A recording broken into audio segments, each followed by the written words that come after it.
universe. Hey Dungeon Crawlers, Daniel here, and I wanted to talk to you regarding a really amazing book. Now, we haven't been able to get the author on the podcast to talk about this book, but I did want to do a review for it. So if you haven't already seen the book, so the book is titled Ahsoka. Now, this is from the Star Wars universe, and it is by author E.K. Johnston. Now, if you've kind of wondered to yourself, whatever happened to the Ahsoka character that we saw in the Star Wars Clone Wars TV series, and, she left the Jedi Order, what happened? Because she eventually showed back up in Star Wars Rebels as Fulcrum, part of that operation. And what happened during that time period? Well, this book explains all of that. So in the Ahsoka book, you get to find out what happened during that time. Not only that, this is one of the really cool things in this book that really got me excited about it, is in the book they explain why the dark side, the Sith Lords or the Darksiders have red blades in their lightsabers. And this was really cool because, in the past we've never really known. We just know that they've always carried a red lightsaber. Now, in the Star Wars mythos, the kyber crystals that they use, we know there's green, there's blue, there's yellow, and so forth. We even know purple. But those crystals seek out their owner. So, for Luke and for Kynan and for Ezra, everyone else, Obi-Wan, Anakin, that crystal seeks out their owner, and then it bestows that power upon them. However, Darksiders don't have that. It doesn't seek them out.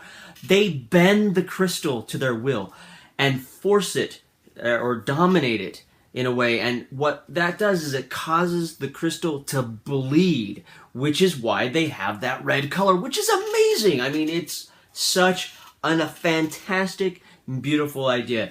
And it explains why they carry a red lightsaber. Now, we do know that there's the, with the Old Republic game series going out there, that there's the Sith Empire out there, and they all have yellow lightsabers, so I'd like to know how they explain that. But for now, we at least know why the Sith Lords carry red lightsabers. And I totally love it. I love the way that they bend the crystal to their will, and then it forces it to bleed, and it bleeds red. Not only that, I mean, it even explains more if we go into looking at Kylo Ren, where his blade is like wobbly, because he dominated and forced it so much it cracked. So it's unstable, just like the character is unstable. So maybe, in episode 8 we're going to see a more stable blade, which would be really amazing. But for me, this is fantastic. It explains why Kylo's blade is the way it is, because he had to dominate it, and he dominated it so harshly that the actual crystal cracked. It explains so much, and it adds so much to the mythos. Great, fantastic book. If you haven't already picked it up, pick it up, read it. It's a great read, and it brings so much to this character. In the beginning, I wasn't a huge fan of Ahsoka, but as the series progressed, I really started liking the character, and I've really enjoyed seeing the character in Star Wars Rebels as what, because that brings that tie-in for the Clone Wars, as well as bringing in Rex and the other clone troopers that we saw.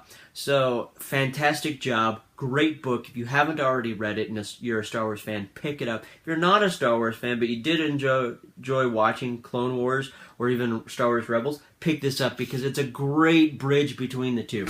So, with that said, pick up the book. It is Ahsoka by E.K. Johnston, and we'll catch you next time.